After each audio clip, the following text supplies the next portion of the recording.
इस बीच इजराइल से अल अक्सा मस्जिद का बदला लेने के लिए तुर्की ईरान से हाथ मिलाता दिख रहा है। ईरान तो इजराइल पर आग बबूला था ही, अब तुर्की ने भी इजराइल को आंखें दिखानी शुरू कर दी हैं। तुर्की के राष्ट्रपति ने ईरान के राष्ट्रपति को फोन ही घुमा दिया और उनसे इजराइल के खिलाफ एकजुट होने के लिए कहा, ताकि जिस तरह इजराइल ने पिछले हफ्ते यरूशलेम की अल अक्सा मस्जिद में घुसकर नमाज पढ़ रहे फिलिस्तीनियों को पीटा, उन्हें गिरफ्तार किया, उसके लिए इजराइल को सजा दी जा सके, उसे सबक सिखाया जा सके। ऐसा सबक कि इजराइल फिलिस्तीन के लोगों पर हाथ उठाना तो दूर, उन्हें छूने की भी हिम्मत न करे। ईरान तो इजराइल का जानी दुश्मन है, ऐसे में उसका इजराइल के खिलाफ आग उगलना समझ में आता है। लेकिन तुर्की के इजराइल से ठंडे पड़ रहे रिश्ते तो पिछले साल ही पटरी पर आए हैं। दोनों गिले शिकवे भुलाकर एक बार फिर अपनी पुरानी दोस्ती कायम करने की कोशिश में लगे हैं। मगर फिर भी तुर्की के राष्ट्रपति रजब तैयब एर्दोआन ने ईरान के राष्ट्रपति इब्राहिम रईसी को कॉल कर दी और इजराइल के फिलिस्तीन पर होते हमलों के खिलाफ साथ आने को कहा। और ये कहकर तुर्की ने जैसे ईरान के मुंह की बात छीन ली, क्योंकि ईरान भी यही चाहता है। जब से इजराइल की पुलिस ने अल अक्सा मस्जिद पर धावा बोला है, उसी दिन से ईरान मुस्लिम देशों को इजराइल से हिसाब बराबर करने के लिए कह रहा है। वो इजराइल के दोस्त और अपने पड़ोसी अजरबैजान तक को इजराइल के विरोध में उतरने को कह चुका है। यानी ऐसा लग रहा है कि अल अक्सा मस्जिद में रेड करके इजराइल ने जैसे अपने पैरों पर कुल्हाड़ी मार ली, क्योंकि उसकी कार्रवाई ने ईरान और तुर्की को एक दूसरे की हाँ में हाँ मिलाने के लिए मजबूर कर दिया। जबकि ईरान और तुर्की एक दूसरे के प्रतिद्वंद्वी रहे, दोनों में हमेशा तू बड़ा या मैं बड़ा की लड़ाई रही है। क्योंकि तुर्की में मुस्लिम आबादी बहुसंख्यक है और ईरान भी मुस्लिम देश है, मगर इसके साथ दोनों पश्चिम एशिया की बड़ी ताकतें भी हैं। इसलिए दोनों में हमेशा एक दूसरे से आगे रहने की होड़ रही है और दोनों की कभी कुछ खास नहीं बनी। लेकिन तुर्की और ईरान की तरह फिलिस्तीन भी अरब मुस्लिम है और तुर्की के राष्ट्रपति रजब तायिब एर्दोआन तो फिलिस्तीन के कट्टर समर्थक रहे हैं और उन्होंने हमेशा फिलिस्तीन की अलग देश की मांग का समर्थन किया है। इसलिए ईरान और तुर्की इजराइल के विरोध में खड़े हो गए। इधर नौकरी के बदले जमीन मामले में बिहार के डिप्टी सीएम तेजस्वी यादव से ईडी ने पूछताछ की। उनसे यह पूछताछ ईडी के दिल्ली दफ्तर में की गई, जहां वो अपने वकील के साथ पहुंचे थे। ईडी ने पहली बार नौकरी के बदले जमीन मामले में उनसे पूछताछ की। इससे पहले सीबीआई ने उनसे पूछताछ की थी। उनके परिवार के कई सदस्यों और उनके नजदीकियों से भी नौकरी के बदले जमीन मामले में पूछताछ हो चुकी है। आरोप यह है कि लालू प्रसाद ने रेल मंत्री रहते हुए परिवार के लोगों के नाम पर जमीन के बदले रेलवे में नौकरियां दी, जिसकी जांच सीबीआई और ईडी दोनों एजेंसियां कर रही हैं। उधर यूक्रेन के राष्ट्रपति जेलेंस्की ने जंग के बीच कीव में इफ्तार पार्टी दी और उसमें कसम खाई कि वो क्राइमिया को पुतिन से वापस लेकर ही रहेंगे। क्राइमिया पर 2014 में रूस ने कब्जा कर लिया था।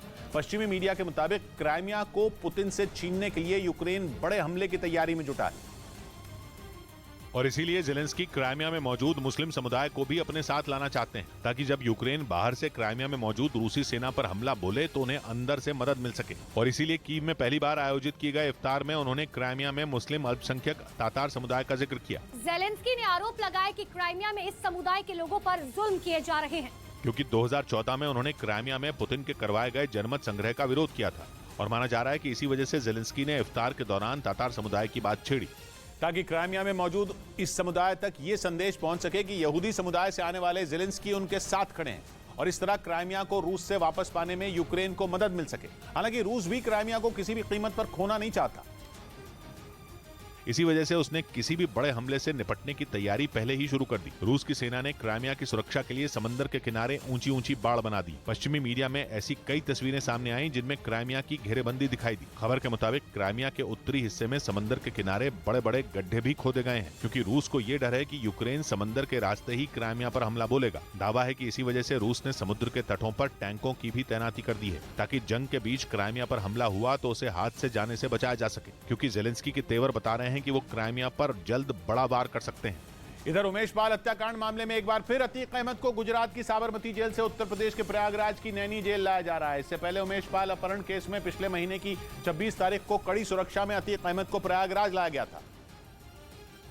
यानी उसे 16 दिन में दूसरी बार गुजरात की साबरमती जेल से सड़क के रास्ते उत्तर प्रदेश के प्रयागराज लाया जा रहा है। अतीक को लाने के लिए यूपी पुलिस की एक टीम सुबह करीब 9:30 बजे साबरमती जेल पहुंच गई। इस टीम में एक इंस्पेक्टर और 30 कांस्टेबल शामिल हैं। जेल से निकलने से पहले अतीक की मेडिकल जांच कराई गई, जिसमें वो फिट पाया गया, लेकिन जेल से बाहर निकलते ही अतीक अहमद ने अपनी जान का खतरा बताया। मारना चाहिए। मैंने उमेश पाल के हत्या में तो वीडियो कॉन्फ्रेंसिंग हो सकती थी।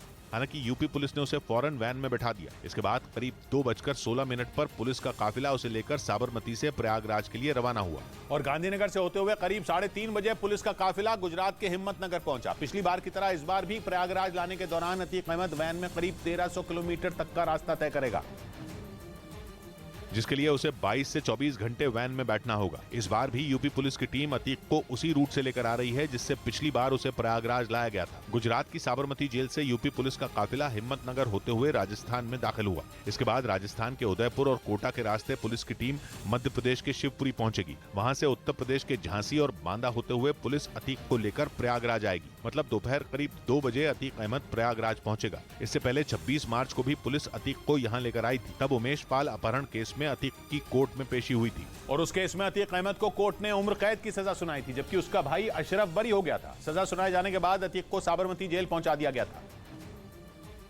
लेकिन इस बार अतीक अहमद को उमेश पाल हत्याकांड में पूछताछ के लिए लाया जा रहा है। इस केस में अतीक पर साजिश रचने का आरोप है। प्रयागराज की एमपी एमएलए कोर्ट ने उमेश पाल मर्डर केस में पूछताछ के लिए 1 हफ्ते पहले बी वारंट जारी किया था। बी वारंट किसी भी जेल में बंद आरोपी से पूछताछ के लिए जारी होता है। ये तब होता है जब मामले की जांच कर रहा अधिकारी कोर्ट को बताता है कि केस में जेल में बंद इस आदमी को आरोपी बनाया गया है, जिसके बाद कोर्ट बी वारंट जारी करती है। बाद में उस मामले की जांच कर रही पुलिस जेल प्रशासन को कोर्ट के बी वारंट के बारे में जानकारी देती है। और उमेश पाल हत्याकांड में भी यूपी पुलिस कोर्ट से यही बी वारंट लेकर साबरमती जेल पहुंची, जिसके बाद जेल के अधिकारियों से मिलकर अतीक को प्रयागराज ले जाने की तैयारी शुरू की गई। और सारी कागजी कार्रवाई पूरी होने के बाद यूपी पुलिस अतीक अहमद को फिर से प्रयागराज ला रही है। उमेश पाल हत्याकांड मामले में 13 अप्रैल को अतीक अहमद को कोर्ट में पेश किया जाएगा, जहां यूपी पुलिस कोर्ट से पूछताछ के लिए उसकी रिमांड मांगेगी। 24 फरवरी को प्रयागराज में उमेश पाल की दिन दहाड़े हत्या कर दी गई थी। इस मामले में अतीक अहमद, उसका भाई अशरफ, अतीक की पत्नी शाइस्ता परवीन, बेटा असद समेत कई लोगों के खिलाफ FIR दर्ज हुई है। आरोप है कि अतीक ने परिवार के साथ मिलकर ही इस हत्याकांड को अंजाम देने की पूरी साजिश रची थी।